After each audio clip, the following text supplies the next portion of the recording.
Good morning, everybody. Josephine and I were going to show you a little bit about some of the lifestyle changes that I made before I had my children. When I found out I couldn't get pregnant, I started reading different books that would help me to see what I was doing wrong. And food seemed to be the #1 cause of the problems. So I decided to change my life in stages. It's not easy going to organic food. It's more expensive, and then it's just plain overwhelming. So the first things that I changed were dairy and meat products, and that seemed to help quite a bit. So I started buying dairy that was organic, and it was from grass-fed cows. This brand up here is called Hillhoff Farm Dairy, but I'm sure that there are different dairies all around the country. I buy mine in a glass container if I can, because it makes the milk taste much more rich, and it doesn't, I don't know, it just has a different flavor to me. But you can buy organic milk in plastic. But you want to look for milk that is from grass-fed cows, because it has something in it called Activator X, and that's also important for the meat.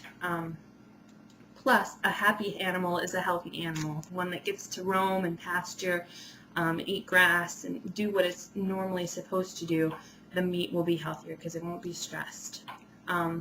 But Activator X, it helps to prevent disease and infection. It helps to prevent cancer. It's just recently been found within the last 10 years, I think, that the cows that are pasteurized and eat grass contain that. It's from the grass, and it's from their digestion. It creates this Activator X. Anyway, so I started buying yogurt, and actually this is non-fat yogurt, but I would recommend getting full fat, any kind of dairy full fat. It's much better for you. So I buy plain yogurt, and then I add in fruit and honey to it to my taste, and it works really well. Or you can add in maple syrup too if you want to. Butter. I usually get unsalted butter because that's the kind of butter that they use in most baking dishes, and I like to bake. We do use butter pretty regularly. I say we go through 4 of these in a week. We like butter a lot here. And there's nothing wrong with butter. Fat in your diet is extremely healthful, especially for little ones and their little brains. It helps them to grow, and it helps to nourish their bones and their muscles. That is very, very good for you. Sour cream, cheese, and then I don't have any meat right now, but we buy organic, cage-free chicken, and the brand that I buy is called Smart Chicken, and I think it's based out of Nebraska, and it's very good chicken. They also sell whole chickens. They sell, in some stores, they sell just the drumsticks. And our store, they don't sell drumsticks, but they sell the whole chicken and the chicken breast, and that's normally what I buy. Plus, if you get the whole chicken, you can save the bones, which is what I do to make chicken broth.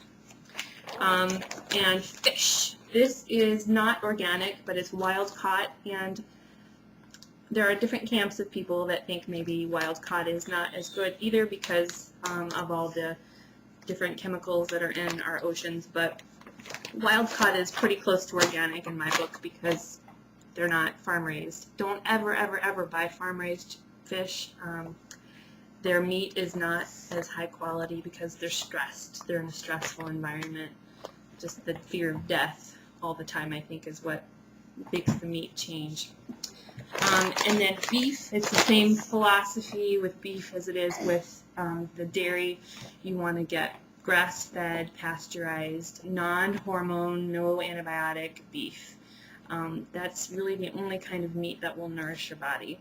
Although I do recommend not eating a whole lot of beef. I would say 1 meal a week at most, make it beef. And what I usually do is I buy a pound of beef, and then I separate it into 2 parts so that I can use it in 2 different meals. I try to make the meat not the focal point of the meal, but the addition to the meal. So that's the first things I changed.